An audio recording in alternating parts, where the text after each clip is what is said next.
Alain. Et Bonjour Domiti. merci d'être le premier invité de ces astro-rencontres de l'été initiées par l'AFDAF. Donc, l'idée de ces rencontres, c'est de passer une vingtaine de minutes avec un astrologue. Et aujourd'hui, donc, c'est tombé sur vous, Alain Arrigui, en direct de Nice. Est-ce que pour entrer tout de suite dans le vif du sujet, on pourrait faire connaissance avec vous via vos dominantes planétaires? Mes dominantes planétaires. Oula, là ça va être costaud alors, hein. Alors mes dominantes planétaires, je suis Lion ascendant Taureau, Mhm. voilà, Ok. déjà. Ensuite, j'ai une dominante martienne, Mhm. voilà. C'est-à-dire que j'ai Mars en 1. Oui. Et j'ai une dominante aussi qui est agréable, c'est une conjonction Vénus-Uranus. Voilà. Mhm. Donc voilà, un petit peu de Mars, un petit peu de Vénus-Uranus, Lion, ascendant Taureau, voilà, Jupiter en 9, ce qui ne gâche rien, et Saturne en 10, ce qui ne gâche encore moins de choses. Voilà.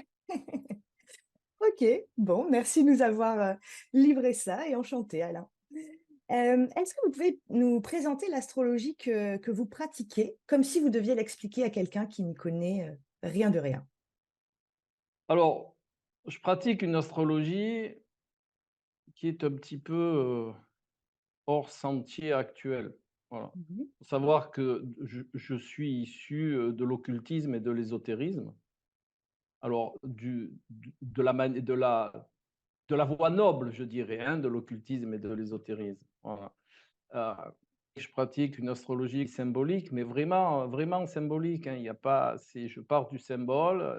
D'ailleurs, bon, ma première approche dans le monde de l'ésotérisme et de l'occultisme a été le symbolisme, d'accord? Qu'il soit astrologique, qu'il soit alchimique, qu'il soit la numérologie symbolique, qu'il soit voilà, tout ce qui touche au symbolisme, hein, que ce soit la haute magie de Pierre Piob, par exemple, toutes ces perceptions-là. Alors, la haute magie, je ne fais pas des tours de magie, hein.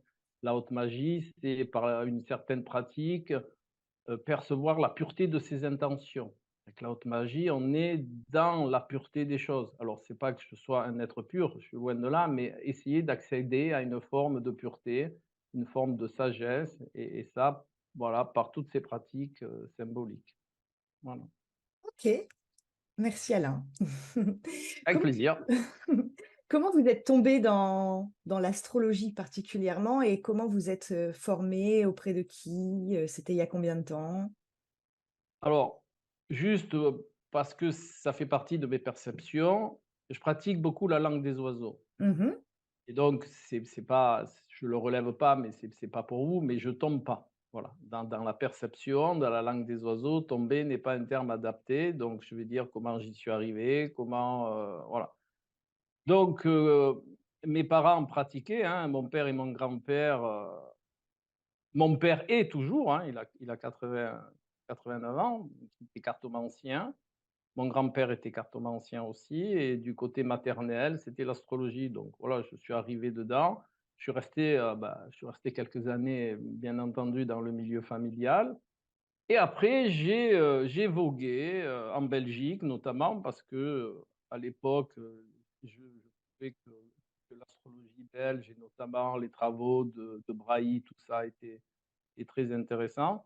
Après, j'ai eu un monsieur qui est très peu connu dans les milieux astrologiques publics, on va dire. C'était Jacques Brunet, qui était aussi astrologue, mais pas que. C'était aussi un ésotériste de grande qualité. Voilà. Et après, je suis allé dans la voie ésotérique et occulte, étudier l'astrologie, notamment l'astrologie donc ésotérique, hein, à but évolutif et à but introspectif. Voilà, et après j'ai oscillé de professeur en professeur avec une partie autodidacte aussi, et qui se sont entremêlées. J'ai suivi beaucoup de voies initiatiques, voilà, notamment l'astrologie ésotérique avec les 7 rayons, tout ça. Enfin, voilà, Ouais. Et j'ai aussi, cette perception, de multisources de l'astrologie qui m'a ravi et qui me ravit encore maintenant parce que ça me permet de faire des corrélations entre beaucoup de choses, voilà. Et j'ai été aussi en contact avec des gens, de grande qualité en ce qui concerne les liens entre le symbolisme et les approches, scientifiques, comme par exemple l'épigénétique, comme, les neurosciences, tout ça, et faire des liens et des ponts justement entre le symbolisme, qu'il soit astrologique ou autre, et ces nouvelles sciences, les corréler. Et là aussi, ça permet d'avoir une vision un petit peu plus large, un petit peu plus, comment dire? Élargie des choses, et là aussi, c'est très intéressant. OK. Et mais merci pour de m'avoir repris sur le tombé dans l'astrologie, en langue des oiseaux, j'aime beaucoup. Alors qu'est-ce qu'on pourrait dire que finalement vous avez baigné dedans depuis, tout petit aussi à travers le Ah ouais. baigné, on peut dire ça? Baigner dedans? Oui, oui, baigner, arriver, vous pouvez simplement dire OK, arriver dedans, voilà. arrivé. Je retiens pour les prochains, je dirais arrivé. Après, ceci, comme je le dis toujours, moi je cherche à convaincre personne de rien. C'est Ouais. juste ma perception des choses que je partage. C'est pas pour vous reprendre, loin de là, hein, mais c'est parce que c'est vraiment ma perception des choses. La langue des oiseaux, le verbe est créateur. La langue des oiseaux, c'est pas simplement, près des cieux, précieux et tout ça, hein. La langue des oiseaux a vraiment une compréhension à plusieurs niveaux. Les mots que l'on prononce sont représentatifs de notre inconscient puisqu'on ne choisit pas les mots. D'accord? Vous n'êtes pas là à dire ben, je vais dire ce mot-là, je vais dire ce mot-là. Les mots, ils viennent comme ça parce que c'est justement c'est le miroir de ce que l'on est. Hein? C'est le miroir de notre état d'esprit, c'est le miroir de nos perceptions, de ce que l'on est vraiment au fond de soi, les mots. Mmh. Hein? Et en plus, les mots sont vibrations, les mots n'existent pas. Je vous envoie des vibrations, c'est vous qui les décodez puisque votre tympan, il est très sensible aux vibrations, donc vous allez les décoder. Et en réalité, je vous envoie de l'énergie. Et donc, quand on emploie des mots inadaptés, on envoie une énergie inadaptée. Et cette énergie inadaptée, elle a une interaction dans notre écosystème. Pas seulement entre nous, mais dans notre écosystème. Mmh mh. C'est ce qui revient à parler quand on parle des égrégores d'énergie, tout ça, voilà. Si on est Vous prenez dans un stade, par exemple, s'il y a beaucoup de gens qui s'énervent, s'il y en a 10 qui s'énervent pas, ben, au bout de 10 minutes, ils vont s'énerver quand même parce qu'il y a justement cet égrégore d'énergie qui va se former et tout le monde va être, impacté par cet égrégore-là. Ben, c'est dans une moindre mesure, c'est un peu ce qui est, proposé quand on a une interaction avec des mots qui ne sont pas très adaptés. Même vous avez dû vivre ça, vous aussi, quand, vous employez des mots qui ont une connotation, colérique, par exemple, et ben, en face, vous allez avoir soit une réponse à votre colère, soit vous allez engendrer la colère chez la personne qui est en face ou l'agression ou machin, ou à contrario, le bonheur, la joie. Et tout ça, tout dépend de l'intention que vous allez mettre dans vos mots et donc de son énergie. Bon, j'arrête parce que là n'est pas le sujet. Non, mais je vois bien, c'est très intéressant. Autre question, à quel moment vous êtes-vous senti prêt pour exercer en tant qu'astrologue, même si vous avez baigné dedans depuis tout petit, mais à quel moment vous vous êtes dit, «Là, c'est bon, je» Bah, en réalité, ça se sent, en réalité, je me suis pas vraiment dit: «C'est bon» dans ce terme-là, ça s'est fait un petit peu tout seul. Voilà, j'ai fait, mais j'ai mis longtemps, hein, parce qu'en réalité, même si je suis né dedans, j'ai pas fait que ça. Bien entendu, la vie, elle est intéressante aussi si on fait pas qu'un principe, mais corréler les différents principes entre eux. Donc voilà, aux amis des amis, aux amis des amis. Ça a pris un temps énorme et voilà. Mais je suis venu, à la consultation, je vais dire de manière pluridisciplinaire, en mmh, réalité. Et après je me suis, naturellement là, le terme est bien, naturellement, dirigé vers l'initiation. Comme j'ai été initié, j'ai retransmis l'initiation. Symbolique. Donc c'était l'astro, le tarot de Marseille, les cartes, mais même le symbolisme dans son sens le plus large, les contes et les mythes, les travaux d'Hercule, par exemple, Pinocchio, Blanche-Neige, Blanche-Neige est un conte alchimique vraiment de grande qualité. Voilà, dans tout ce monde-là, dans tout ce qui englobe, le symbolisme, j'ai commencé à initier les gens. Mmh. OK. Sans trahir de secret professionnel, est-ce que vous auriez une anecdote de consultation à nous raconter? Une anecdote rigolote, une anecdote Ah émouvante? oui, là, j'en ai une, il y en a une que je raconte toujours parce que, enfin bon, moi, elle m'a fait rire, hein. Elle c'est pas obligé de faire rire les autres, mais moi, elle m'a fait vraiment rire. Il y a une dame qui prend rendez-vous pour une consultation, donc voilà, on discute un peu au téléphone parce que moi, j'aime bien faire, un préambule au téléphone, donc on discute, je lui explique tout ça, voilà. Donc elle vient à mon cabinet, j'ouvre la porte, elle est venue avec sa mère et sa sœur. Je me retrouve avec 3 personnes à la fois, je dis: «La» et depuis ce jour, je précise que les consultations d'astrologie, elles sont personnelles. D'accord? Et qu'on ne va pas venir avec toute la famille, voilà. Bon, je le dis de manière souple, tranquille, en discutant comme ça, mais je leur dis: «Voilà, prenez conscience qu'il y a des choses intimes qui sont révélées, on va parler de choses vraiment très profondes, donc soyez consciente que si vous venez avec quelqu'un, cette personne va entendre des choses qui vous sont, très personnelles et très intimes». Voilà. Après si la personne, elle veut venir avec, la tante, la sœur et la cousine, si c'est son désir, je le respecte, hein, mais je l'aurais informé au préalable qu'il y a des choses qui vont être dites, tout ça, qui lui vont être très personnelles et que peut-être elle aura pas envie que, toute la famille, l'entende, voilà. Bah oui, Mais bien sûr. j'ai gardé cette anecdote qui m'a fait justement, percevoir des choses et que j'ai inclus dans la ce que j'appelle moi la pré-consultation. Voilà. Ouais, c'est pas mal. Autre question, par quel fil vous commencez à tirer un thème? Ah ouais, je suis un petit peu traditionnaliste sur le fait je fais les différentes dominantes, binaire, ternaire, quaternaire, dominante maison, dominante, signe et dominante planète. Voilà, je commence toujours par là. Voilà. Ça OK, me donne une trame de fond, une coloration, ce que j'appelle, du thème et je commence mon investigation, par ces différentes dominantes. OK, Voilà. et vous avez, créé votre propre grille de calcul ou vous vous référez à une, à celle à Bah, une grille de calcul, non, non, je suis pas très pour le côté mathématique, 2 points pour ici, si c'est là, 3 points pour ici, avec l'expérience, on voit le principe, voilà. mmh Moi, ce que j'aime bien faire, c'est un petit peu, comme comme les critiques d'art, d'accord? En première instance, je prends le thème et je le mets à une distance bien spécifique, où j'ai la perception globale du thème sans être attiré par le détail. Et ça me donne un petit peu comme ça une perspective dont je vois s'il y a beaucoup ici, s'il y a beaucoup là, comment c'est réparti, mais sans être attiré par le détail. Vous savez, c'est ce que font les critiques en peinture. Ils regardent d'abord un tableau un petit peu loin, justement pour pas avoir accès aux détails et pour avoir une vue d'ensemble de la peinture. Ben, je fais un petit peu pareil.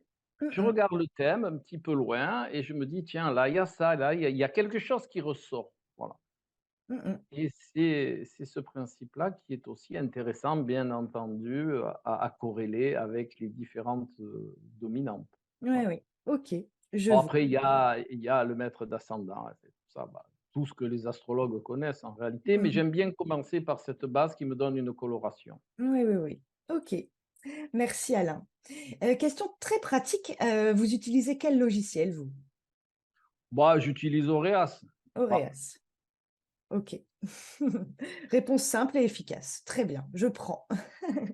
Est-ce que vous auriez un simple conseil à donner aux débutants? Par exemple, une erreur que vous auriez faite, vous, à vos débuts et pour donner un conseil aux personnes qui débutent en astrologie en ce moment? bah, un conseil que je vais donner, c'est très basique, hein. Mais faites le maximum d'erreurs, justement. Faites toutes les erreurs possibles. Mmh. Parce que plus vous allez faire d'erreurs et plus vous allez acquérir d'expérience. N'ayez aucune crainte de faire des erreurs, mais aucune. Faites, voilà, faites, vous trompez, ben, c'est bien. D'accord. L'erreur dans son principe, l'erreur est vraiment formatrice. Voilà. Vous avez des gens, ils sont un petit peu: «Ah non, je fais pas ça parce que» non, allez-y, lâchez-vous, faites plein de choses. C'est en faisant qu'on avance, hein. Vous voulez, faire de la belle astrologie? N'ayez aucune crainte. Relevez-vous toujours. Vous plantez, ben vous plantez, c'est pas grave. Vous plantez, d'accord? C'est vous plantez. Plantez, après ça pousse. C'est dans ce sens-là, la langue des oiseaux, hein. Mmh, mmh, mmh, mmh. OK. Merci Alain pour ce bon conseil. C'est un conseil. Heu, alors Alain, mon petit doigt me dit que, à la rentrée, 2023, vous allez faire partie des premiers à animer les modules de la FDAF. Est-ce que vous pouvez nous en parler un petit peu? Oui, oui, oui, bien sûr. Alors, je ne sais pas lequel, parce que j'en ai plusieurs. Eh ben, commençons par le premier. Oui, mais je ne les connais pas dans l'ordre. Alors moi Donc je je moi je bah, les si vous les connaissez, servez-vous de votre petit doigt, je qui va les nous être très utile. je les connais dans l'ordre. Le premier Voilà. sera sur l'astrologie et le corps humain. Bah, l'astrologie et le corps humain, c'est la perception du symbolisme planétaire par rapport au corps humain, voilà, donc l'interaction entre le symbolisme planétaire et le corps humain, donc à quel signe est corrélé à quelle partie du corps, quelle indication on peut tirer, justement de cette perception interprétative de l'astrologie, c'est-à-dire définir les points forts et les points faibles de l'organisme, définir aussi, une fois qu'on a cette perception des points forts et des points faibles, eh bien, on peut faire fructifier le capital santé. Voilà. J'ai rencontré dans ma carrière beaucoup de personnes qui percevaient la santé comme un acquis, comme quelque chose qui est acquis. Et sur lequel, voilà, c'est acquis, c'est voilà. Alors que non, la santé est un capital qu'il va falloir faire fructifier tout au long de notre existence.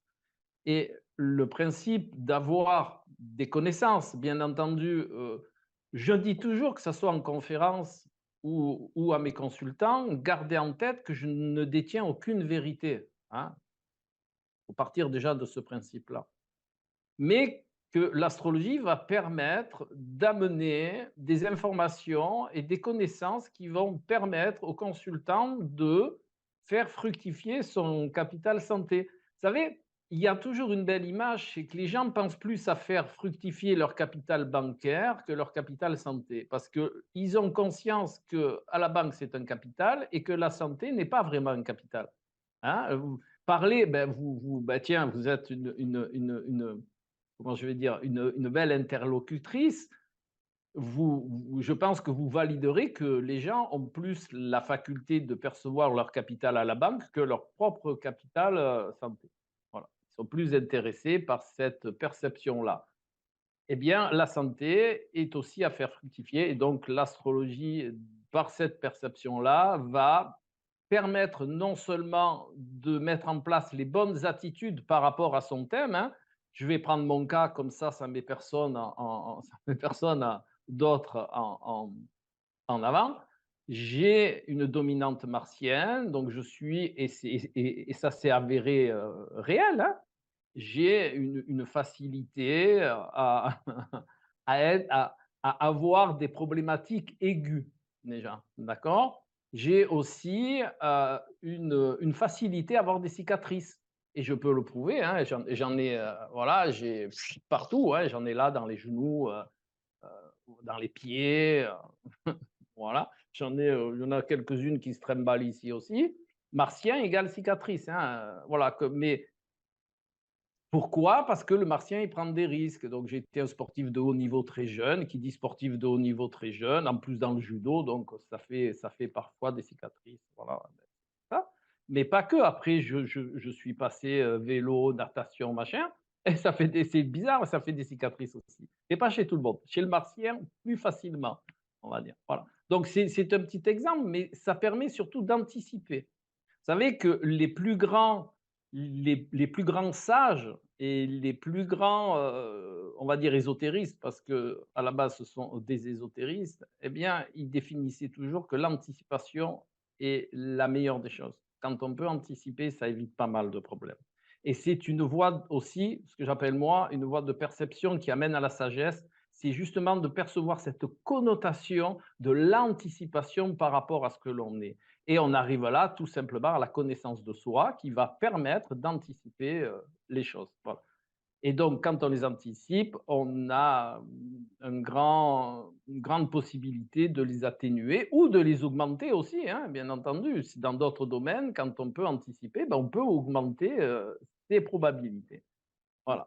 Et donc, ce module, il va être dans cette perception-là. C'est j'ai quelque chose à la base que je détiens et que je vais faire fructifier.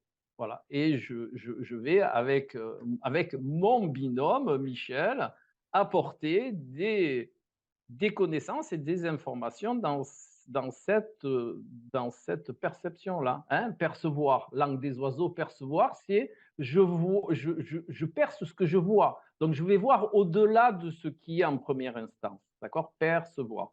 Donc, grâce au symbolisme astrologique, on va permettre de percevoir un petit peu des choses qui sont existantes, qui sont là et sur lesquelles, grâce à leur mise à jour, hein, le soleil, grâce à leur mise à jour, on va pouvoir anticiper et voilà. Et puis aussi, la fabuleuse, je dirais, la fabuleuse interaction qu'il peut y avoir, c'est qu'on va aussi discuter des différentes perceptions dans ces domaines-là pour essayer d'être dans une hygiène de vie la plus adaptée par rapport à qui l'on est. C'est toujours pareil, hein, c'est intéressant si on le fait cadrer par rapport à qui l'on est. Après, bien sûr, vous avez tous des conseils d'hygiène de vie qui sont généralistes et qui sont de très grande qualité.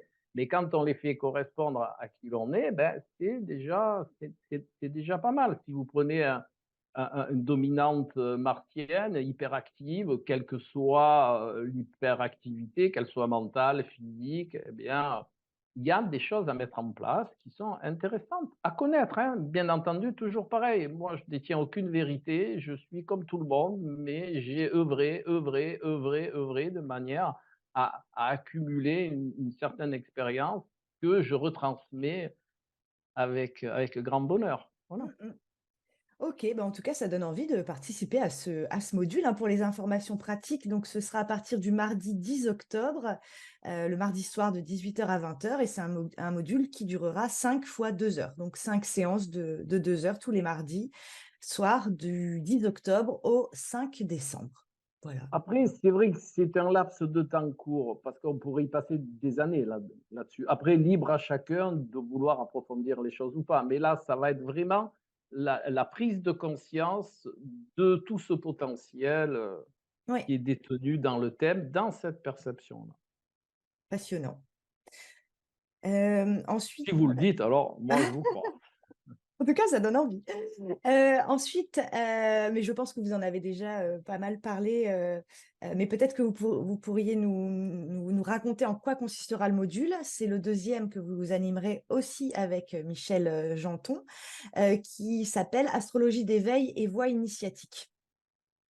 Bien, là, c'est ce dont on parlait tout à l'heure, donc je vais faire un petit peu plus court. C'est vraiment œuvrer sur son temple intérieur. Pourquoi œuvrer? Déjà, œuvrer, ça veut dire construire, d'accord? Et construire, c'est se construire intérieurement. Dans ma perception des choses et dans et toutes les initiations que j'ai suivies, je suis allé en Inde, enfin, je suis allé un petit peu partout, tout ça, dans toutes les initiations que j'ai suivies et que je me suis régalé à suivre en plus, c'est que la première des choses, c'est soi, c'est se construire soi. Alors après, c'est sujet à philosophie, à discussion, tout ça, mais comme je dis toujours, moi, je cherche à convaincre personne. Je vous partage ma perception des choses. Voilà, après, vous expérimentez, vous validez ou pas. Mais à mon sens, la première des choses à faire, c'est se construire soi-même. Et d'ailleurs, dans les voies initiatiques, on vous dit qu'il y a toujours trois principes, trois piliers. Le quatrième, il vient après. C'est pour ça qu'on dit trois piliers. Le premier pilier, c'est la connaissance de soi. Donc, astrologie d'éveil initiatique, on est dans la connaissance de soi. Le deuxième pilier, c'est la cohérence. La cohérence, c'est cette faculté qui va vous permettre d'être centré sur vous-même. Je pense quelque chose et je le fais. Si j'ai envie d'un millefeuille, je ne vais pas aller acheter une tarte aux fraises. D'accord? Sans ça, il va y avoir frustration. Donc la cohérence, c'est essayer d'être le maximum. On n'est jamais à 100% cohérent, mais essayer justement d'aller dans cette voie-là, hein. On est dans des voies où on apprend. On est des apprentis sages. D'accord? Apprentis sages. Dans Je l'ai. les deux manières de percevoir. Voilà, et le troisième pilier, c'est l'innocuité. Alors, l'innocuité, c'est moins connu. Souvent, on me demande, ah, mais c'est quoi l'innocuité? Ben, l'innocuité, c'est d'être nocif pour rien et pour personne, à commencer par soi-même. D'accord? Je vais vous donner un exemple, mais cet exemple, en tout bon dominant martien, il n'incombe que moi et n'y voyez pas d'attaque personnelle pour qui que ce soit, mais c'est vraiment un bel exemple. Vous avez des gens qui viennent et qui vous disent, ah là là, moi, je suis dans le, voilà, j'œuvre sur moi, machin, tout ça, je comprends les choses, je fais ci, je pratique l'astrologie, les cartes, tout ça. Je ne dis pas que c'est tout le monde, hein, c'est ici un exemple, hein, entendons-nous bien, mais un exemple très martien, parce que le martien, il appuie les choses. Je les appuie, mais sans méchanceté, mais je suis direct, parce que la fioriture n'est pas très adaptée. On peut être diplomate, on peut avoir un discours adapté avec son consultant, tout ça, sans pour ça mettre autant de fleurs autour. Voilà. Donc, ce bel exemple, vous avez des gens qui sont, et j'en ai connu, hein, qui par exemple pratiquaient, parce que normalement ça s'appelle comme ça, maintenant ça donne un peu des boutons à tout le monde, mais normalement ça s'appelle comme ça. Là, vous avez mon côté martien, vous allez le voir, c'est sympa. Voilà. Et avant, ça s'appelait par exemple l'astrologie médicale. D'accord. Et vous avez des gens qui pratiquaient cette interprétation-là, ils sentaient la clope à 3 kilomètres. Je vous laisse tirer les conclusions tout seul. Je ne vous donnerai aucune conclusion, c'est juste une réflexion que je vous donne. Voilà. Et donc l'innocuité, elle est à tous les niveaux. Maintenant, je dis toujours aux gens, si vous écrasez une fourmi, ben, si vous ne le faites pas intentionnellement, ben voilà, la fourmi, elle passait là, elle n'est pas au courant qu'il y a un monde avec un monsieur en vélo dans une route de montagne, elle ne perçoit pas ce monde-là, comme nous, on ne perçoit pas peut-être des mondes qui sont aussi, de la même manière que la fourmi, elle ne nous perçoit pas avec la bagnole, la fusée et tout le reste, ben, peut-être que nous aussi, on ne perçoit pas quelque chose qui est plus grand. Enfin, voilà, je ne vous fais pas un dessin, tout ça. Voilà. L'innocuité, ce n'est pas ça. L'innocuité, c'est dans la conscience, c'est dans l'intention. D'accord. Et dans la haute magie, justement, on vous apprend la pureté des intentions. Voilà. C'est-à-dire, j'essaye d'être le plus pur dans mes intentions de manière à ne pas envoyer quelque chose de nocif.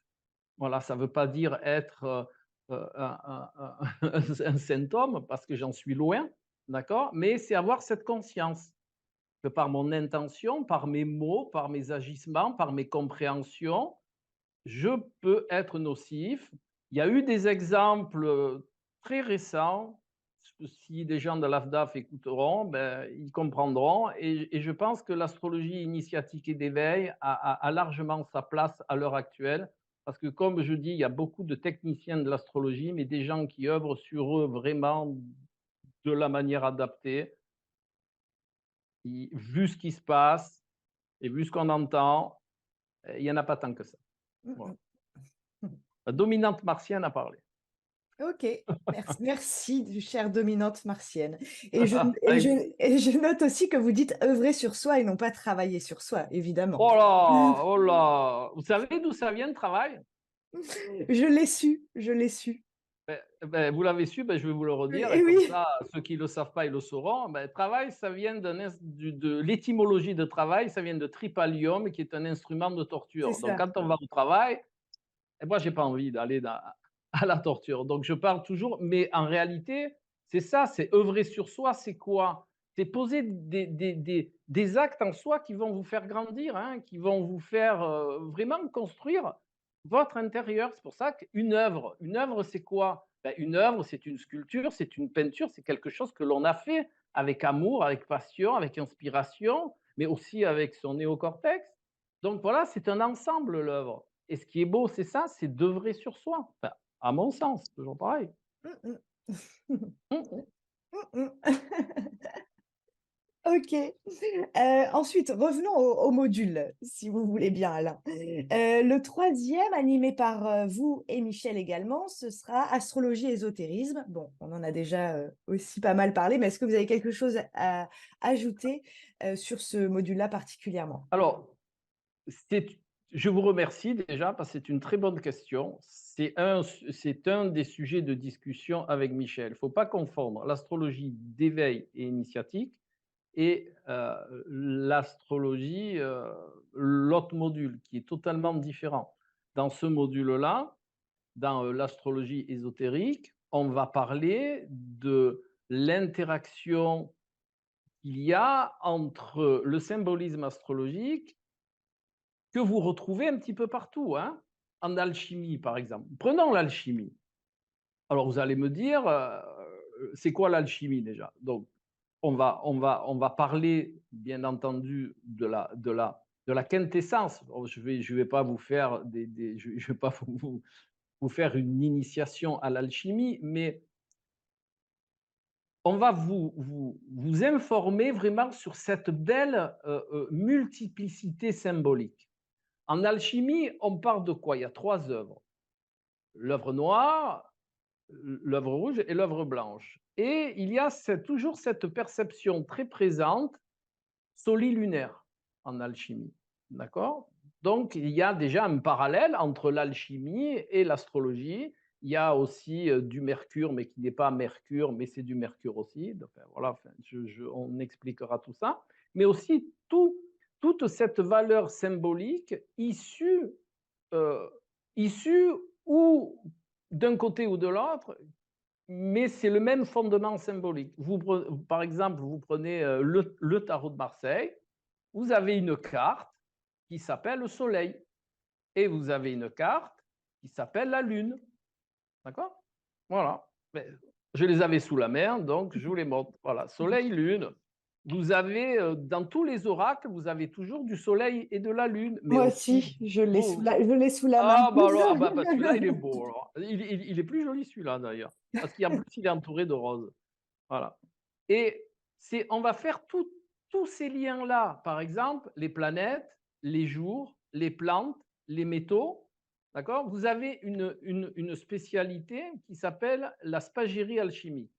La spagyrie alchimique, c'est un principe d'extraire l'esprit des plantes par rapport aux planètes. D'accord? Donc, la spagyrie alchimique, elle va se servir des moments planétaires, pour faire simple, hein, très simple, des moments planétaires pour extraire tel, tel principe actif des plantes. Voilà. Mais vous en avez comme ça, vous en avez une grande cohorte, je dirais, d'interactions comme ça, hein, qui sont hyper intéressantes. Et je trouve que c'est dommage que, en astrologie, on les perçoive pas. Enfin, très peu les perçoivent. Voilà. Et donc il y a une interaction, mais qui en même temps, les uns vont faire comprendre aux autres et les autres vont faire comprendre aux uns. Voilà. Mmh Et mh. c'est toutes ces interactions-là, donc on va voir un nombre de symboles, énorme et un nombre d'outils encore plus grand. Ouais, Voilà. ouais. OK. Bon, en tout cas, tout ça, ça donne envie de s'inscrire à tous vos modules, Alain. Il y en a encore d'autres, mais ceux-là, on en parlera peut-être plus tard parce qu'ils seront, pour 2024. Il y a un module réservé spécialement aux astrologues qui s'appelle «Pratique de la consultation, astrologique». Ça, Voilà, ça c'est très mais celui-là aussi, il est bientôt celui-là. Il est cette année, non? Celui-là, ah oui, tout à fait, c'est parce qu'il est long. Il commence en octobre et il finit en mars 2024. J'avais retenu le 20, oui, tout à fait, vous avez raison. Voilà, et celui-là, il se fera avec, Véronique Sorrentino, qui est Oui. une personne, à mon sens, de très grande qualité, très humaine, et c'est vraiment cette perception, qu'est-ce qu'on va mettre, quels sont les prérequis, on va dire, hein? L'installation, la déontologie, les différentes perspectives fiscales, voilà, c'est tout vraiment tout ce qui est important dans la consultation et dans l'installation, on va dire, hein. le faire chez soi, dans sa salle à manger, avoir un cabinet, en première instance, qu'est-ce qui vaut mieux? Mmh. Ouais. Voilà, il faut savoir que quand on pratique dans sa salle à manger, ça peut être très bien, mais il faut quand même un certain agencement parce que les gens, beh, pénètrent chez vous, hein, quand même. Donc il y a une notion d'intimité, voilà, il y a toute une gestion qui est intéressante à connaître. Les statuts fiscaux en France, alors là, là aussi, c'est un vaste domaine et puis la déontologie, hein, qui prime. La déontologie, c'est qu'est-ce qu'il est, alors je vais le dire comme j'aime pas trop le terme, mais, je vais essayer d'en trouver un autre. Qu'est-ce qu'il est de bonne loi de mettre en place quand, on ouvre un cabinet d'astrologie qui soit dans un cabinet extérieur à son domicile ou à son domicile, voilà. Quelle est vraiment cette notion? Alors moi j'aime bien ces termes-là parce que c'est ceux que j'affectionne, donc je ne peux pas vous dire d'autres mots en réalité. Quelle est la belle énergie que l'on va mettre en place et quelle est la bienveillance que l'on va mettre en place pour être vraiment, toujours dans une belle énergie et de donner le plus beau de soi-même et le plus beau de l'outil dont on se sert, voilà. Mmh mh. Alors c'est pas il faut pas croire, c'est pas facile, hein. C'est parce qu'il y a beaucoup de choses à laquelle on ne pense pas et qui sont, très importantes. Je vais juste vous en donner une très courte, voilà, parce que je sais que le temps est compté. Bon, Chronos est par là, certainement, il surveille. C'est la prise de pouvoir. Quand on est à la place de l'astrologue, alors c'est pas, le pouvoir est intrinsèque à l'être humain, hein. On a tous du pouvoir en soi. Voilà. Alors plus ou moins suivant, vous regardez notre société, c'est plus ou moins, hein, ça d'accord. Mais on a tous et quand on est dans une position, que ça soit astrologue, tarologue ou ce que vous voulez, thérapeute de quelque douce, machin ou pas douce aussi, hein, vous en avez, hein, la blouse blanche, ça donne quand même une certaine, ils sont pas tous, hein, je parle de ça parce que je connais très, très, très bien le milieu médical, hein, sans aucune, critique, mais il y a cette notion de pouvoir qui existe. Vous avez la même aussi avec, alors à une certaine époque, avec le prof à l'école, hein, il y a une notion de pouvoir. Et quand on est dans ces positions-là, des fois on ne s'aperçoit pas, mais on a une tendance qui est très, très subtile de rentrer dans une forme de pouvoir. Et ça, c'est vraiment un axe qu'il est important de vraiment de conscientiser. Quand on est, s'il y a un repère, voilà, je fais très court, hein, oui, oui, très court. Il y a un repère très important, c'est quand on commence à dire à quelqu'un ce qu'il a à faire, même de manière bienveillante. Et je vous invite à faire le rapport avec la société. On vous prend toujours un petit peu l'abus d'autorité par la bienveillance. Ah, c'est bon pour vous, hein, alors vous allez faire ça. Non, c'est vraiment le truc qui est vraiment à faire attention. C'est je vous propose quelque chose. Votre discernement, votre libre arbitre, d'accord, va faire que vous allez l'expérimenter ou pas. On est des gens qui, dans l'absolu, doivent proposer les choses et non pas les dire d'une manière différente. Proposer les choses. Et la personne, elle va faire par rapport à ce qu'elle est. Voilà. Mmh mh. Toute autre manière de faire, dans l'absolu, je parle, peut être porteuse, je dis bien peut être porteuse d'abus d'autorité. Mmh Voilà. mh. Vous savez, la limite, elle est très subtile et très fine. Donc ça, c'est un axe qu'on va développer dans ce module-là. OK. Bon, très bien. Merci Alain pour, ces infos sur les modules et j'ai une j'ai une dernière question à vous poser Alain. Si vous pouviez, vous, poser une question à l'astrologue que je vais interviewer après vous, ce serait laquelle? Question astrologue. Ben, une question. Oui, et je la poserai Ah, de votre part. une question de ma part. Oui. Euh, Quel message on pourrait faire passer pour que l'astrologie retrouve ses lettres de noblesse. Voilà. Je note cette question et je la poserai de votre part. Et est-ce que vous avez envie d'y répondre à cette question?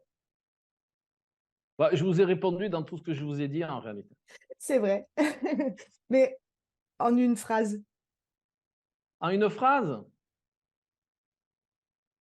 bah, je dirais en une phrase, soyez conscients de la merveilleuse possibilité qui nous est donnée d'étudier l'astrologie. Voilà. Avec tout ce que ça induit et tout ce que ça peut colporter. Voilà.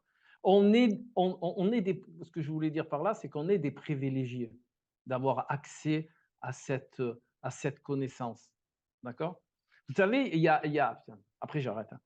Il y a une vieille perception, un vieil adage qui dit que le thème astral, c'est la, la, la,